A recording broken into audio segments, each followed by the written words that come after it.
L'usage de Wikipédia dans le contexte académique s'est généralisé ces dernières années, mais est encore sujet à caution. Cette encyclopédie est-elle adaptée au cadre universitaire? À quoi peut-elle servir et comment bien l'utiliser? Faisons le point sur ces questions. Est-il pertinent d'utiliser Wikipédia à l'université? Voyons tout d'abord ses avantages et ses inconvénients. D'un côté, les contenus de l'encyclopédie sont accessibles gratuitement, sans publicité, sans exploitation des données personnelles. Ils sont sous licence libre et le contenu est mis à jour fréquemment. En revanche, les contributions sont anonymes, ce qui ne permet pas de vérifier les compétences des auteurs et la fiabilité des articles n'est pas garantie. Passons en revue les principes fondateurs de Wikipédia. Il s'agit d'une encyclopédie dont le point de vue rédactionnel doit rester neutre. Elle est publiée sous licence libre et il s'agit d'un projet collaboratif. Ces 4 règles sont les seules fixées par le projet. Alors, pourquoi utiliser Wikipédia? D'abord, pour défricher un sujet. En effet, comme toutes les encyclopédies, Wikipédia propose des articles thématiques, généralement structurés par un sommaire, qui me permettent d'obtenir des définitions, d'acquérir une première vue d'ensemble des enjeux d'un sujet. Chaque article est sourcé, ce qui signifie que je peux utiliser par rebond d'autres ressources documentaires plus spécialisées pour approfondir mes connaissances. Je peux utiliser Wikipédia pour obtenir des informations actualisées. Prenons l'exemple de la page consacrée à ChatGPT. L'outil a été mis à disposition du public le 30 novembre 2022.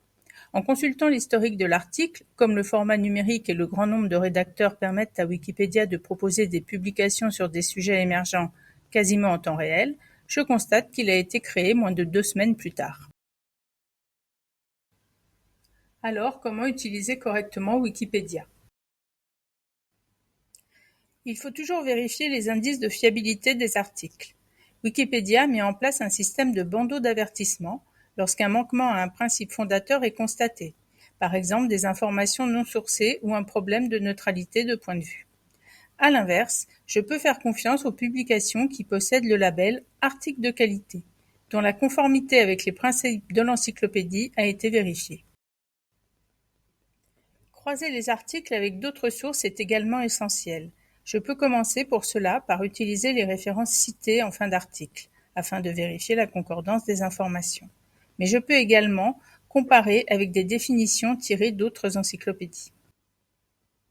Consulter l'historique d'un article me permet d'en savoir plus sur son contexte de rédaction, de vérifier s'il a été mis à jour récemment et même de comparer plusieurs versions.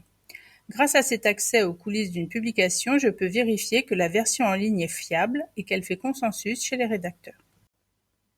Consulter la discussion m'offre des possibilités équivalentes. Je peux voir si l'article est sujet à controverse chez les rédacteurs, si certaines parties doivent encore être améliorées et voir l'avancement global du projet lié à sa thématique. Consulter des articles en plusieurs langues peut également s'avérer intéressant. Tout d'abord, certaines pages qui n'ont pas été créées en version francophone existent en version anglophone ou dans d'autres langues. Mais il peut également s'avérer très utile de comparer les versions en plusieurs langues d'un même article sur certains sujets orientés culturellement pour obtenir plusieurs points de vue. Alors, utiliser Wikipédia à l'université, est-ce une bonne idée?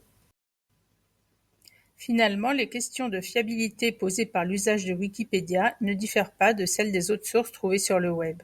Il faut systématiquement s'assurer que l'article que je consulte est de bonne qualité en vérifiant un certain nombre de critères et penser à le croiser avec d'autres sources. Et bien sûr, pour approfondir mon sujet de recherche, je me tourne vers les documents plus spécialisés que je pourrais trouver parmi les ressources proposées par ma bibliothèque.